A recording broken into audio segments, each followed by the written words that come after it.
Hello दोस्तों, स्वागत है आप सभी का आपके अपने यूट्यूब चैनल है वर्ल्ड पॉइंट में। आज आपके लिए प्रैक्टिस सेट नंबर 4 लेके आए हैं। तो चलिए शुरू करते हैं आज का प्रैक्टिस सेट। देखिए, पहला क्वेश्चन दिया है कि आईसीसी क्रिकेट विश्व कप 2023 का खिताब किसने जीता है। तो 2023 में जो क्रिकेट वर्ल्ड कप हुआ था उसका किसने जीता था। तो जीतने वाली टीम थी ऑस्ट्रेलिया आपकी। और उपविजेता टीम कौन सी थी। तो उपविजेता टीम थी आपकी अपनी इंडिया की टीम। ठीक है। आपसे पूछा है कि 2023 के बाद 4 साल के बाद होता है, तो 2027 में कहाँ पर होगा। ठीक है, तो वो होगा आपका 3 देशों में होगा। कौन कौन से देश हैं। दक्षिण अफ्रीका, नामीबिया और जिम्बाब्वे। ठीक है, इन तीनों देशों में मिलकर होगा 2027 का क्रिकेट का वर्ल्ड कप। बात करें आईसीसी की, तो आईसीसी का मुख्यालय कहाँ पर है। तो इसका मुख्यालय आपका दुबई में। इसके हेड कौन है। तो ग्रेग बर्कले इसके हेड है। ठीक है। नेक्स्ट देखिए, नेक्स्ट क्वेश्चन क्या है। भारत और नेपाल के मध्य 17वें संयुक्त सैन्याभ्यास सूर्यकिरण का आयोजन कहाँ किया गया था। तो इसका आयोजन किया गया था, वो किया गया था उत्तराखंड में। ठीक है। जो भारत और नेपाल के बीच में सूर्यग्रहण होता है उसका आयोजन कहाँ किया गया था। उत्तराखंड में। बात करें नेपाल में एक पर्वत है, उसका नाम क्या है। Mount Everest. ठीक है, माउंट एवरेस्ट जो क्या है, जो दुनिया का सबसे ऊंचा है। इसको तिब्बत में क्या कहते हैं, ये आपको कमेंट बॉक्स में बताना है कि तिब्बत में इसका नाम क्या है। ठीक है, माउंट एवरेस्ट का दूसरा नाम क्या है, ये आपको कमेंट बॉक्स में बताना है। नेक्स्ट देखिए, हाल ही में किस राज्य पुलिस द्वारा मिशन इन्वेस्टिगेशन @75 डेज शुरू किया गया था। तो वो राज्य कौन सा है। वो राज्य आपका बिहार। बिहार राज्य के द्वारा ही 75 डेज शुरू किया गया था। ठीक है। नेक्स्ट देखिए, हाल ही में जापान में मिस इंटरनेशनल पेजेंट में किसने मिस इंटरनेशनल इंडिया 2023 का खिताब जीता था। तो मिस इंटरनेशनल पेजेंट का खिताब जीतने वाली कौन थी। तो वो थी आपकी प्रवीणा अंजना। ये कहाँ की रहने वाली है। ये आपकी उदयपुर की रहने वाली है, उदयपुर की। ठीक है। इसके अलावा कुछ और खिताब हैं, वो भी आप नोट कर लीजिए लगे हाथ। देखिए, सबसे पहले आप नोट करिए मिस इंडिया 2023। मिस इंडिया का खिताब किसने जीता है। तो मिस इंडिया खिताब जीता है नंदिनी गुप्ता ने। ठीक है, नंदिनी गुप्ता। इसके अलावा मिस वर्ल्ड किसने जीता है। मिस वर्ल्ड जीतने वाली हैं, मिस वर्ल्ड वो जीता है आपका क्रिस्टीना पिस्कोवा ने। लिख लीजिए इनका नाम, क्रिस्टीना पिस्कोवा। ठीक है, ये कहाँ की, ये चेक गणराज्य की है। इसके अलावा मिस यूनिवर्स किसने जीता है। मिस यूनिवर्स जीतने वाली हैं, वो जीता है आपका बोनी गैब्रियल ने। बोनी गैब्रियल। ठीक है, ये भी पॉइंट आप ध्यान रखिए। नेक्स्ट देखिए, नेक्स्ट क्वेश्चन क्या है। क्वेश्चन दिया है प्रशासनिक सुविधा के लिए उत्तर प्रदेश में कितने मंडल हैं। तो उत्तर प्रदेश में कितने मंडल हैं। उत्तर प्रदेश में आपके 18 मंडल हैं।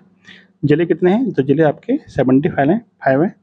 और तहसील कितनी है। तहसील आपकी 351 है। नगर निगम कितने हैं। नगर निगम आपके 17 हैं। आप कमेंट बॉक्स में बताना है कि विकास प्राधिकरण कितने हैं। यूपी में विकास प्राधिकरण कितने हैं। ठीक है, विकास प्राधिकरण की संख्या यूपी में कितनी, ये आपको कमेंट बॉक्स में इसका आंसर देना है। नेक्स्ट देखिए, काला नमक चावल की किस्म को एक जिला एक उत्पाद योजना के तहत उत्तर प्रदेश के जिले से उत्पाद के रूप में चुना गया है। यानी जो काला नमक है वो किस जिले का एक जिला एक उत्पाद के अंतर्गत लिया गया है। तो कौन सा जिला है, वो आपका सिद्धार्थनगर जिला है। बात करें एक जिला एक उत्पाद योजना कब शुरू हुई थी। तो ये शुरू हुई थी 24 जनवरी 2018 को इसकी शुरुआत हुई थी। इसके तहत गोरखपुर में कौन सा उत्पाद है। तो गोरखपुर में पड़ता है आपका टेरिकोटा। गोंडा में कौन सा है। तो गोंडा में आप पड़ते हैं दालें। और आजमगढ़ में कौन सा है। तो इसमें काली मिट्टी के बर्तन। ठीक है, काली मिट्टी के बर्तन उसके लिए फेमस कौन है। तो उसके लिए फेमस है आजमगढ़। ठीक है, आजमगढ़ में एक जगह पड़ती है निजामाबाद, तो वहाँ पे है, इसका निर्माण किया जाता है काली मिट्टी के बर्तनों का। ठीक है। नेक्स्ट देखिए, नेक्स्ट क्वेश्चन, निम्नलिखित में उत्तर प्रदेश के किस जिले में भारत माता मंदिर है। तो भारत माता मंदिर उत्तर प्रदेश में कहाँ पे है, वो है आपका वाराणसी में भारत माता मंदिर। ठीक है। इसके अलावा ये जो मंदिर है भारत माता मंदिर, इसका निर्माण किसने करवाया था। तो इसका निर्माण कराया था शिव प्रसाद गुप्ता ने। शिव प्रसाद गुप्ता। ठीक है। इसके अलावा एक मंदिर और पूछा था आपका यूपी में, वो है देवगढ़ का दशावतार मंदिर। देवगढ़ का दशावतार मंदिर। ठीक है, आप जरा कमेंट बॉक्स में बता दीजिए कि ये कहाँ पर स्थित है, यूपी में किस जिले में स्थित है। नेक्स्ट देखिए, उत्तर प्रदेश राज्य में यमुना एक्सप्रेस वे निम्नलिखित किन दो शहरों को जोड़ने के लिए बनाया गया है। तो जो यमुना एक्सप्रेस वे है वो किन किन शहरों को जोड़ता है। तो आगरा और नोएडा के बीच में ये दोनों शहरों को जोड़ता है। ठीक है, आगरा और नोएडा को जोड़ने का काम करता है यमुना एक्सप्रेस वे।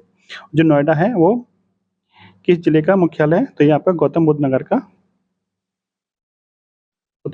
हेडक्वार्टर कहाँ पर है? तो वो आपका नोएडा में ही पड़ता है। ठीक है, इसके अलावा बात करें आगरा की, तो आगरा में से बहुत सारे क्वेश्चन पूछे जाते हैं। वो क्वेश्चन क्या है कि आपकी जो कीथम झील है, कीथम झील और सुर सरोवर, ये कहाँ पड़ती हैं? तो ये आपकी आगरा में ही पड़ती हैं। इसके अलावा आगरा में कुछ त्योहार मनाए जाते हैं, आप उत्सव मनाए जाते हैं, उनका क्वेश्चन भी पूछा जाता है। वो कौन कौन से हैं?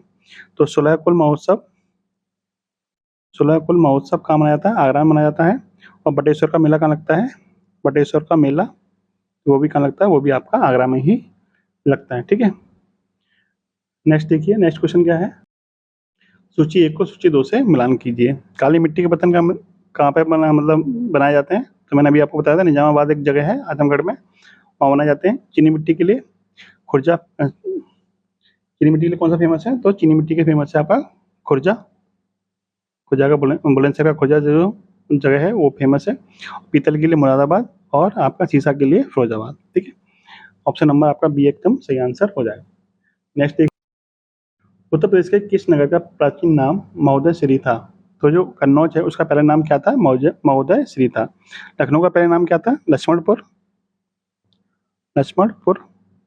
अलीगढ़ का नाम पहले क्या था? हरिगढ़। और मथुरा का पहले नाम क्या था? मधुपुरी। ठीक है, नेक्स्ट क्वेश्चन है, मध्य प्रदेश में खजुराहो मंदिर वास्तुकला की शैली का एक उदाहरण है। किस शैली से बने हुए ये मंदिर? तो ये आपके बने हुए हैं नागर शैली से। कहाँ पर पड़ते हैं? ये मध्य प्रदेश के छतरपुर जिले में पड़ते हैं। और इसी मंदिर के अंदर एक मंदिर और है, उसका नाम है कंदरिया महादेव का मंदिर। कंदरिया महादेव का मंदिर, ये भी कहाँ पड़ता है?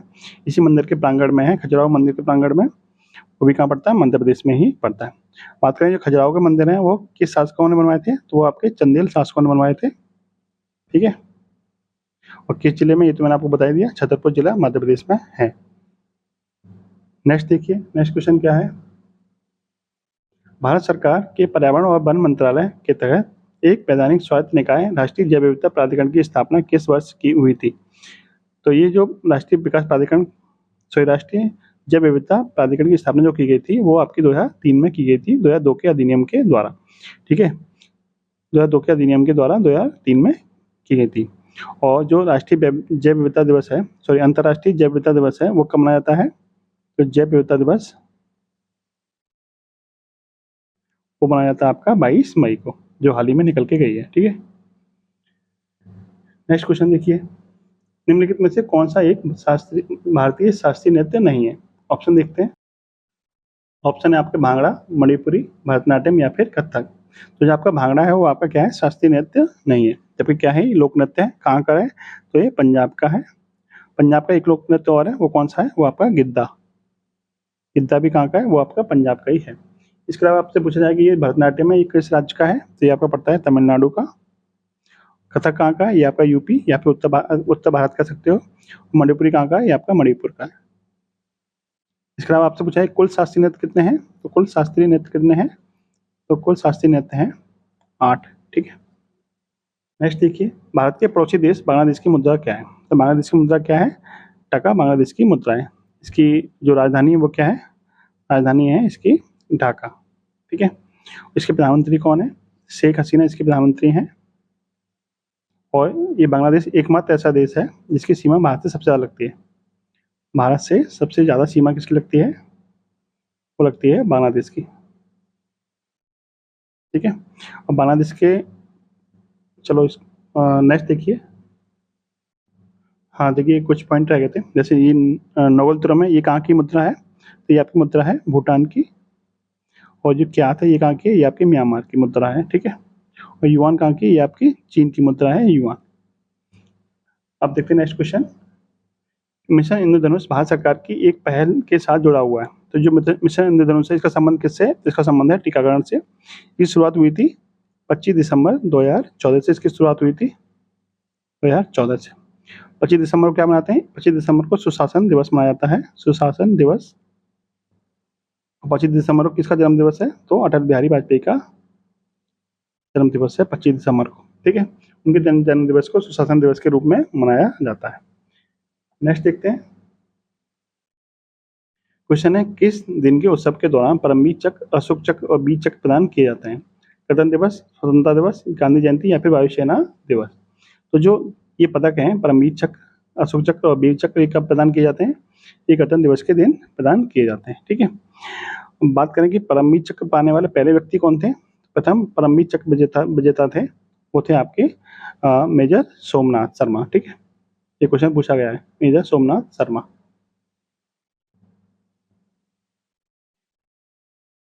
इसके अलावा यदि आपसे पूछ लिया जाए कि जो 26 जनवरी 2024 का समय था, यानी इस साल गणतंत्र दिवस पर कौन मुख्य अतिथि थे? वो थे आपके इमैनुअल मैक्रोन। ठीक है, ये कहाँ के राष्ट्रपति हैं? ये आपके फ्रांस के राष्ट्रपति हैं, जो इस साल गणतंत्र दिवस पर भारत में आए थे।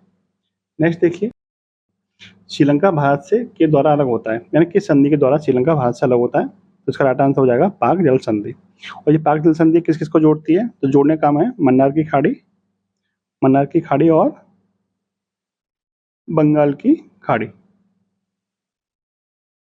ये बंगाली खाड़ी में हाल ही में एक चक्रवात आया है, इसको साइक्लोन कहते हैं। उसका नाम क्या है? उसका नाम है रेमल। इसका नामकरण किसने किया है? तो इसका नामकरण किया है ओमान ने। ठीक है, रेमल का मतलब क्या होता है? रेत होता है। इसका नामकरण किसने किया है? तो ओमान देश ने इसका नामकरण किया है। और जो आपका यहाँ लिखा हुआ जिब्राल्टर जल संधि, इसको हम कहते हैं, जिब्राल्टर जो नाम है इसको कहते हैं भूमध्य सागर की कुंजी। ठीक है, क्वेश्चन इंपॉर्टेंट है, इसको नोट कर लीजिए कहीं, देखिए यहाँ नोट कर लीजिए, भूमध्य सागर की कुंजी। ठीक है, किसे कहते हैं? तो वो आपको जिब्राल्टर जल संधि को ही कहा जाता है। नेक्स्ट क्वेश्चन है, जीएसटी के संबंध में जीएसटी आईएन का पूर्ण रूप क्या है? तो जीएसटी आईएन का पूर्ण रूप है goods and service tax identification number. ठीक है, इसमें कितने अंक होते हैं? तो इसमें 15 अंक होते हैं इस नंबर में। ठीक है, कितने अंक होते हैं? 15 अंक होते हैं। नेक्स्ट देखते हैं, नेक्स्ट क्वेश्चन क्या है, निम्नलिखित में से किस वर्ष में भारतीय रिजर्व बैंक का राष्ट्रीयकरण किया गया था? तो भारतीय रिजर्व बैंक का राष्ट्रीयकरण किया गया था 1 जनवरी 1949 को। ठीक है, और ये पहला बैंक था जिसका राष्ट्रीयकरण किया गया था। इसकी स्थापना कब हुई थी? तो 1 अप्रैल 1935 को इसकी स्थापना हुई थी। इसके पहले अध्यक्ष थे ओसबॉर्न स्मिथ। ठीक है, आपको कमेंट बॉक्स में बताना इसके वर्तमान में अध्यक्ष कह लीजिए या फिर गवर्नर कह लीजिए, बताना इसके पहले गवर्नर कौन, वर्तमान गवर्नर कौन है, ये आपको कमेंट बॉक्स में इसका आंसर देना है। नेक्स्ट देखिए, निम्नलिखित में से स्वेज नहर किसको जोड़ती है? स्वेज नहर जोड़ने का काम किसको जोड़ती है? तो स्वेज नहर जोड़ने का जो मतलब स्वेज नहर जो जल बॉडी को जोड़ती है वो कौन कौन सी है? वो है आपकी भूमध्य सागर और लाल सागर। ऑप्शन नंबर सी क्या हो जाएगा आपका राइट आंसर। बात करें स्वेज नहर की, तो इसकी शुरुआत कब से हुई? 1869 से इसकी शुरुआत हुई थी। इसकी लंबाई कितनी है? तो इसकी लंबाई है 193 किलोमीटर। ठीक है, और स्वेज नहर पर कब्जा किस देश का है, यानी किसके अधिकार के अंतर्गत आती है? तो वो आती है मिस्र के अंतर्गत। ठीक है, मिस्र देश के अंतर्गत आती है स्वेज नहर। नेक्स्ट देखिए, निम्नलिखित फसलों में से किस फसल को हरित क्रांति का सर्वाधिक लाभ उत्पादन तथा उत्पादकता दोनों में हुआ था? तो सबसे ज्यादा लाभ हुआ था वो किसमें हुआ था? वो गेहूं के उत्पादन में हुआ था। और गेहूं के उत्पादन नंबर 1 राज्य कौन सा है? तो आपका उत्तर प्रदेश ही है। ठीक है, नंबर 1 पे। बात करें हरित क्रांति की, तो हरित क्रांति के जनक कौन है भारत में? तो भारत में जनक है वो है आपके MS स्वामीनाथन। ठीक है, MS स्वामीनाथन। अब आपको कमेंट बॉक्स में बताना है कि इनको भारत रत्न कब दिया गया, MS स्वामीनाथन को भारत रत्न कब दिया गया। नेक्स्ट देखिए, निम्नलिखित विकल्पों में से कौन सा एक सही सुमेलित है? बॉक्साइट कहाँ मिलता है? लोह दरगाह में, मैंगनीज बेराडीला, अब्रक तालचर और लोहायस्क कोडरमा। तो इसका राइट आंसर क्या हो जाएगा? Option number A bauxite. Bauxite जो मिलता है वो कहाँ मिलता है? लोह दरगाह में बॉक्साइट मिलता है। ठीक है, और इसके अलावा जो आपके मैंगनीज है, मैंगनीज कहाँ मिलता है? मैंगनीज मिलता है तालचर में। तालचर कहाँ पड़ता है? उड़ीसा में। अब्रक कहाँ मिलता है? कोडरमा, झारखंड में। और लोहायस्क कहाँ मिलता है? बेलाडीला। कहाँ मिलता है? ये बेलाडीला में। बेलाडीला किस राज्य में है? बेलाडीला जो है छत्तीसगढ़ में पड़ता है, बेलाडीला। और आपका बॉक्साइट कहाँ मिलता है? लोहदरगाह में। ये किस राज्य में है? तो ये आपका है झारखंड में। ठीक है, नेक्स्ट प्रश्न देखिए, भारतीय मानक समय के निर्धारण हेतु मानक याम्योत्तर 82.5 डिग्री पूर्वी देशांतर रेखा निम्नलिखित में किस जनपद से होकर गुजरती है? तो ये अपने भारत का जो यूपी है, राज्य है, यूपी राज्य के जो नैनी जगह है, वो कहाँ पड़ती है? वो आपकी पड़ती है प्रयागराज में, वहाँ से होकर गुजरती है। और भारत के कितने राज्यों से होकर गुजरती है? तो भारत के 5 राज्यों से होकर गुजरती है। 5 राज्य कौन-कौन से हैं? आपका यूपी है, फिर छत्तीसगढ़ है, फिर आपका एमपी है, उसके बाद आपका उड़ीसा है, आपका फिर पड़ता है आंध्र प्रदेश, ठीक है? इन 5 राज्यों से होकर ये गुजरती है। और यूपी में किस जगह से गुजरती है? नैनी एक जगह पड़ती है प्रयागराज में, वहाँ से होकर गुजरती है। नेक्स्ट देखिए, नेक्स्ट क्वेश्चन क्या है? निम्नलिखित में से कौन सा मानव गतिविधि एवं सभ्यता के प्राक ऐतिहासिक काल का सही कालानुक्रम है? तो सबसे पहले आपका आता है पुरापाषाण काल, फिर आपका मध्यपाषाण काल आता है, फिर आपका नवपाषाण काल आता है। इसी क्रम में क्या हुआ था? विकास हुआ था। नेक्स्ट प्रश्न देखते हैं। क्वेश्चन है, रत्नावली, प्रियदर्शिका तथा नागानंद नाटकों की रचयिता कौन है? तो ये सारी पुस्तकें किसने लिखी हैं? स्वयं हर्षवर्धन ने ही लिखी हैं। और हर्षवर्धन के समय में एक यात्री भारत आया था, उसका नाम क्या था? उसका नाम था ह्वेन सांग। कहाँ का था ये? चीन का था। इसको बोलते हैं यात्रियों का राजकुमार, यात्रियों का राजकुमार, ठीक है? देखिए, हर्षवर्धन संबंधित एक पुस्तक और लिखी गई है, उसका नाम है हर्षचरित।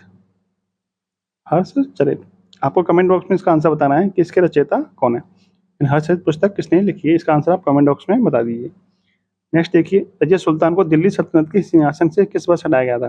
तो जो रजिया सुल्तान का कार्यकाल था वो 1236 से 1240 तक था। यानी 36 पर राज सिंहासन पर बैठी थी और 1240 में राज सिंहासन से हटा दी गई थी। और 1240 में क्या हुई थी? इसकी मृत्यु हो गई थी। बात करें रजिया सुल्तान की, तो रजिया सुल्तान प्रथम महिला मुस्लिम शासिका थी, ठीक है? महिला मुस्लिम शासिका थी दिल्ली सल्तनत की। नेक्स्ट देखिए, भारत में यूरोपीय व्यापारिक शक्तियों के आगमन का क्रम निम्न में से कौन सा है? यानी पहले कौन सी आई थी, फिर उसके बाद में कौन सी आई थी? सबसे पहले आए थे पुर्तगाली, फिर आए थे आपके डच, फिर अंग्रेज, फिर डेन, फ्रांसीसी। सबसे पहले पुर्तगाली आए थे और सबसे अंत में आए थे आपके फ्रांसीसी। पुर्तगालियों में सबसे पहले कौन आया था? तो सबको पता है, वास्को डी गामा भारत आया था। कब आया था? तो 1498 में भारत आया था। उस समय ये भारत में कहाँ पर उतरा था? तो कालीकट पे। और कालीकट किस राज्य में पड़ता है? तो केरल में। उसमें भारत के जो केरल राज्य था, केरल राज्य के राजा कौन थे? राजा का नाम आपको कमेंट बॉक्स में बताना है कि उस समय भारत के केरल राज्य के राजा कौन थे जिन्होंने इसका वास्को डी गामा का स्वागत किया था। नेक्स्ट देखिए, भारत की अंतरिम सरकार वर्ष 1946 ईस्वी के संदर्भ में वित्त मंत्रालय का कार्यभार निम्नलिखित में से किसने संभाला था? वित्त मंत्री उस समय भारत के कौन थे? जॉन मथाई, बाबू जगजीवन राम, जोगिंद्रनाथ मंडल या फिर लियाकत अली खां। तो जो उस समय 1946 की अंतरिम सरकार थी उसमें वित्त मंत्री कौन थे? तो उसमें वित्त मंत्री थे आपके लियाकत अली खान, जो कि आपकी मुस्लिम लीग के सदस्य थे, ठीक है? इसके अलावा बात करें जॉन मथाई, तो जॉन मथाई कौन थे? जॉन मथाई थे उद्योग तथा आपूर्ति मंत्रालय के। उद्योग तथा आपूर्ति मंत्रालय किसके पास था? तो इन्हीं के पास था। बाबू जगजीवन राम के पास कौन सा मंत्रालय था? तो श्रम मंत्रालय इनके पास था। और जोगिंद्रनाथ मंडल के पास कौन सा मंत्रालय था? कानून या विधि मंत्रालय इन्हीं के पास था। इसके अलावा कुछ और मंत्रालय थे जो आपसे क्वेश्चन पूछ जाते हैं, वो भी नोट कर लीजिए। जैसे खाद्य एवं कृषि मंत्री कौन थे? कृषि एवं खाद्य मंत्री कौन थे? तो वो थे आपके राजेंद्र प्रसाद। इसके अलावा आपसे पूछा जाता है कि जो गृह मंत्री थे वो कौन थे? वो थे सरदार पटेल। इसके अलावा क्वेश्चन आपसे ये भी पूछा था कि जो रेल मंत्री थे वो कौन थे? तो रेल मंत्री का आंसर आपको कमेंट बॉक्स में बताना है कि रेल मंत्री उस समय कौन थे। नेक्स्ट देखिए, भारत में न्यायिक पुनरावलोकन की संकल्पना कहाँ से ली गई है? तो जुडिशियल जो रिव्यू है वो कहाँ से लिया गया है? वो लिया गया आपका यूएसए के संविधान से। जो मूल अधिकार है वो भी कहाँ से लिए गए? वो भी आपके यूएसए के संविधान से ही लिए गए। नेक्स्ट क्वेश्चन है, निम्नलिखित विकल्पों में से कौन सा सही सम्मिलित नहीं है? मूल कर्तव्य भाग 4 का में है, राज्य भाग 6 में है। नेक्स्ट ऑप्शन देखते हैं, भारत के महान्यायवादी भाग 18 में, संघ और राज्यों के अधीन सेवाएं भाग 14 में। तो इसका राइट आंसर हो जाएगा ऑप्शन नंबर सी, भारत के महान्यायवादी। भारत के जो महान्यायवादी भाग 5 में है, भाग 5 में। भाग 18 में क्या है? आपातकालीन सेवाएं। आपातकालीन सेवाएं किस में है? या फिर आपातकालीन प्रावधान किस में है? प्रावधान वो किस में? भाग 18 में। नेक्स्ट क्वेश्चन देखते हैं, भारत के राष्ट्रपति पर महाभियोग का आरोप संसद के किस सदन द्वारा लगाया जा सकता है? तो संसद के किसी भी सदन के द्वारा भारत के राष्ट्रपति पर आरोप लगाया जा सकता है। और जो आरोप है वो आर्टिकल किस आर्टिकल में है? तो अनुच्छेद 61 के तहत राष्ट्रपति क्या लगा सकते हैं? महाभियोग लगा सकते हैं, ठीक है? ये भी आपको ध्यान रखना है। वर्तमान में राष्ट्रपति कौन है? वर्तमान राष्ट्रपति हैं द्रौपदी मुर्मू। नेक्स्ट देखिए, निम्नलिखित में से किस सदन को भंग नहीं किया जा सकता परंतु समाप्त किया जा सकता है? तो जो विधान परिषद है उसको हम भंग नहीं कर सकते लेकिन समाप्त कर सकते हैं, और जो विधानसभा है उसको हम भंग कर सकते हैं लेकिन समाप्त नहीं कर सकते हैं, और राज्यसभा को ना तो भंग कर सकते हैं ना ही समाप्त कर सकते हैं। तो जो विधान परिषद है उसको हम भंग नहीं कर सकते लेकिन समाप्त कर सकते हैं। तो भारत में जो राज्य हैं उनमें से कुल 6 राज्यों में क्या है, विधान परिषद है। वो 6 राज्य कौन कौन से हैं? UP plus Bihar plus Maharashtra plus Karnataka plus Andhra Pradesh और प्लस तेलंगाना। ठीक है, इन 6 राज्यों में क्या है, इन 6 राज्यों में विधान परिषद अभी वर्तमान में है। नेक्स्ट क्वेश्चन है, संघ लोक सेवा आयोग के अध्यक्ष व सदस्यों का कार्यकाल कितना होता है? तो जो यूपीएससी के सदस्य होते हैं, आयोग के अध्यक्ष व सदस्य होते हैं, उनका कार्यकाल कितना होता है? उनका कार्यकाल होता है 6 वर्ष या 65 वर्ष की आयु तक। लेकिन जो स्टेट पीसीएस के यानी राज्य लोक सेवा आयोग के अध्यक्ष होते हैं, राज्य लोक सेवा के, उनका कार्यकाल कितना होता है? 6 वर्ष या 62 वर्ष की आयु तक। बात करेंगे जो संघ लोक सेवा आयोग है, इसके वर्तमान में अध्यक्ष कौन है? तो डॉक्टर मनोज सोनी। डॉक्टर मनोज सोनी क्या है, वर्तमान में इसके हेड है। नेक्स्ट देखिए, निम्नलिखित में से कौन सा एक खाद्य परिरक्षक नहीं है? विनेगर, सोडियम क्लोराइड, अम्लराज या फिर सोडियम नाइट्राइट। तो जो आपका अम्लराज है ये क्या है, ये खाद्य परिरक्षक के रूप में प्रयोग नहीं किया जा सकता। बात करें अम्लराज की, तो इस अम्लराज का फॉर्मूला क्या होता है? तो अम्लराज 2 अम्लों को मिलकर बनता है। वो कौन कौन से अम्ल है? HCl और HNO3। ठीक है, हाइड्रोक्लोरिक अम्ल और नाइट्रिक अम्ल। हाइड्रोक्लोरिक अम्ल और नाइट्रिक अम्ल का अनुपात क्या रहता है? इसका अनुपात रहता है 3:1, यानी 3 HCl प्लस HNO3। इनका अनुपात भी पूछा जा सकता है, और ये किससे मिलकर बनता है तो भी आपसे पूछा जा सकता है। नेक्स्ट देखिए, निम्नलिखित में से कौन सी एक धातु है जो विभिन्न रूपों में पाई जाती है? लिथियम, पोटेशियम, कार्बन या फिर पारा। जो आपकी कार्बन है वो आपकी विभिन्न रूपों में पाई जाती है, जैसे हीरा हो गया, ग्रेफाइट हो गया, इन सब रूपों में क्या पाया जाता है? कार्बन ही पाया जाता है। बात करें पारा की, तो पारा जो है वो कमरे के ताप पर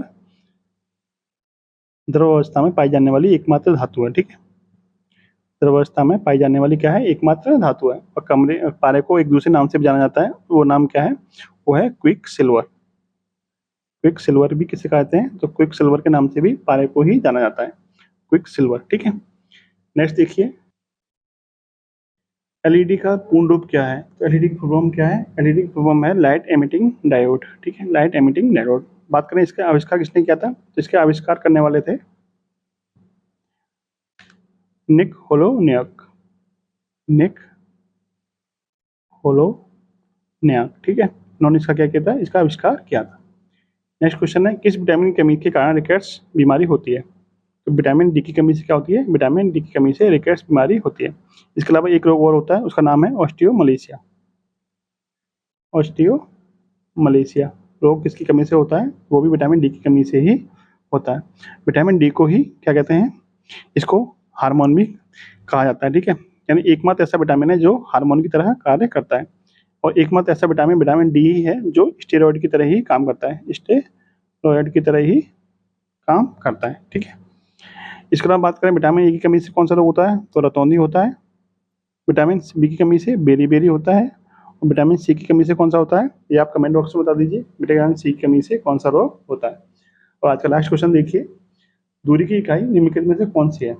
न्यूटन, वाट, प्रकाश वर्ष या फिर जूल। दूरी की इकाई कौन सी है इनमें से? तो प्रकाश वर्ष क्या है? दूरी की इकाई है।